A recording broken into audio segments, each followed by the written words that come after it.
Hey, thanks for speeding your way in, race fans. I'm your host, Zega Speed, and today we're going to be playing Stumble Guys. And we're also going to be talking about the lore of the fabled Chaos Emeralds. Now, for those of you who don't know what the Chaos Emeralds are, you're really not keeping up. They're basically superpowered gems that make Sonic and Shadow go crazy. Um, and I'm just going to be talking about the history of those a little bit. And if you're wondering why this is coming up all of a sudden, it's based off of an old vote. So I wouldn't worry about it. I will say though, you guys should take a look at my Instagram because that's where I host polls and stuff. So you guys might want to be interested in that. That being said, let's go ahead and dive into the lore behind the Chaos Emeralds. So, first and foremost, we need to start with the origin of the planet because, oh crap, nuts. They come from the planet themselves. They're like a naturally occurring resource. So the gems are made by the planet. So the lore of this goes into Sonic lives on the planet Mobius. That's where he lives. That's where all his friends live. And I'm going based off the Archie comics. So that's where he lives. That's where all his friends live. But it wasn't always Mobius. It used to be Earth. That's why Dr. Eggman still exists. The reason that there's animals now is that while it was still Earth, an alien species came to visit, and they wanted to make peace with Earth. But human beings, being the wonderful beings that they are, said no and began to experiment on the beings. They did not like this. They were not a fan and retaliated by shooting Earth with a de-evolution ray. What this did was it made essentially everything go back, which is, why they now are animals. They de-evolved and then re-evolved with animalistic characteristics. I want to survive this. And so that's kind of the origin of the planet. I doesn't say this in the comics, but I assume that the reason the Chaos Emeralds exist are, part of this because the Chaos Emeralds are very quickly discovered. No, the Chaos Emeralds are very quickly discovered after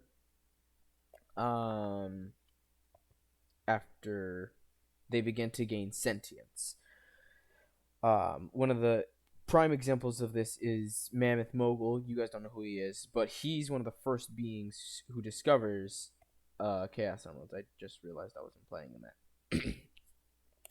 And he uses them to mind control. He's a whole separate character. So, because of that de-evolution ray, the Chaos Emeralds start to grow from the ground. So the ground naturally produces them. And that's kind of where Chaos Emeralds come from. There's a lot more to it than that, I think. We don't really get an explanation. An important thing to note, though, is where the rings come from. So everybody knows the gold rings. If you've ever played the video games, you know Sonic collects rings, and that's kind of how he takes damage. He doesn't really have hearts, per se. He can't get hit. Basically, the number of times he can be hit is based completely off of how many rings he has. It's a direct, what the flip? It's a direct correlation. So it's very important to note that. I was saying something about the Chaos Emeralds. No! Did I make it? Does that count? No! Okay. Okay, we were talking about Chaos Emeralds. Right, and I already went into the origin of them and how they exist. So, I guess there's not really... Oh, I was going into the power rings. That's right. And, well, the lore behind the power rings is pretty simple in and of itself. The power rings are also derived from the ground, much like the Chaos Emeralds. But they were actually invented by another human being.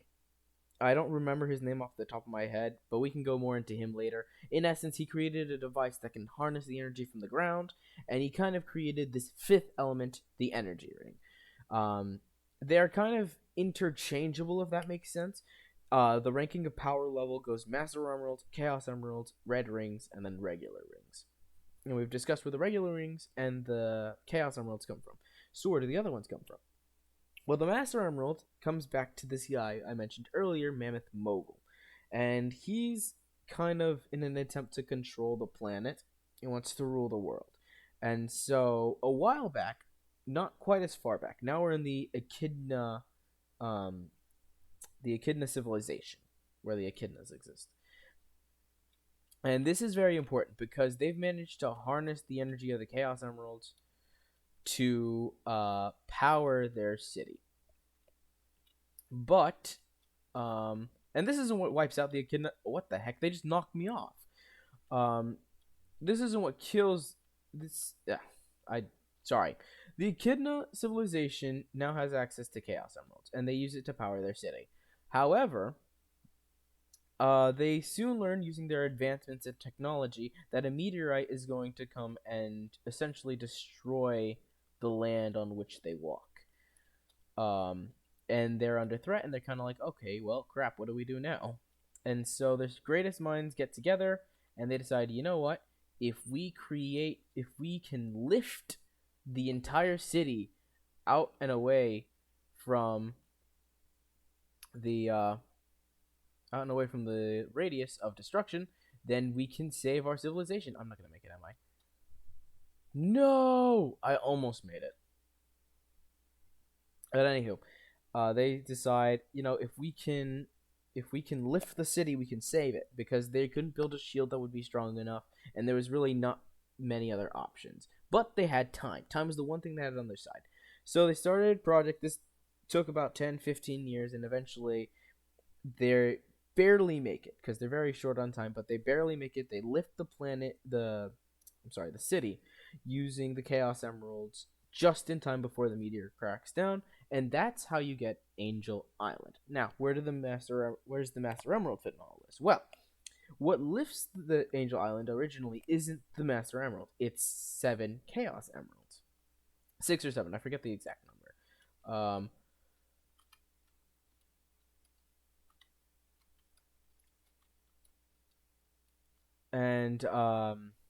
Crap, sorry, I was sliding.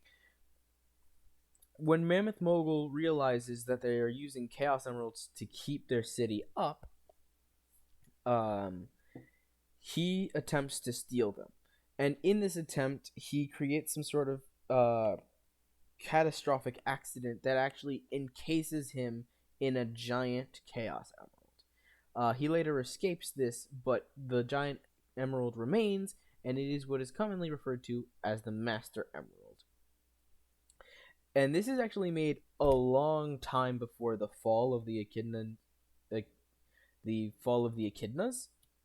So there's actually a lot of history and stuff, and that's how Tikal and Chaos still fit into that storyline. Whoo! Okay.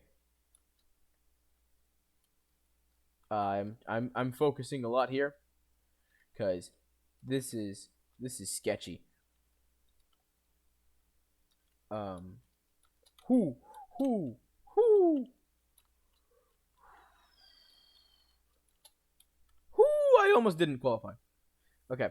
And that's how you get the Master Emeralds. It goes a lot more into depth than that. If you guys want, I can read up on that. I've read these comics like all complete like twice, and I can catch up on them again if you guys want me to go more in depth. But right now we're going over a general overview. So we've discussed the Master Emerald that came through a bit of a catastrophic accident. We've covered the Chaos Emeralds. Obviously, the Sonic the Hedgehog movie says something very different about them.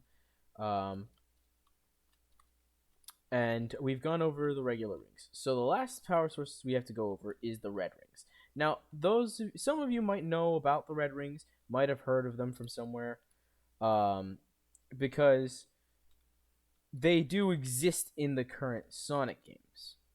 We're gonna win this one. Let's go.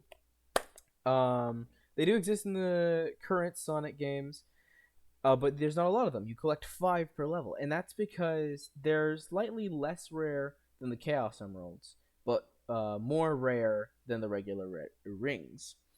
and they're just basically supercharged rings that can supercharge what a regular ring would charge. So, for example, when Sonic takes a power ring, he gets a bit of a boost. He gets more of a boost with a red ring. He turns into Super Sonic with the Chaos Emeralds, and I theorize that if he had the Chaos Emeralds and the Master Emeralds, he could turn into Hypersonic. Don't quote me on that, though. That being said, that's all the energy sources and where they come from, plus a dub. So, if you liked, please leave a like. And if you didn't, tell me how I can do better. I am always keen on listening to what people want to see.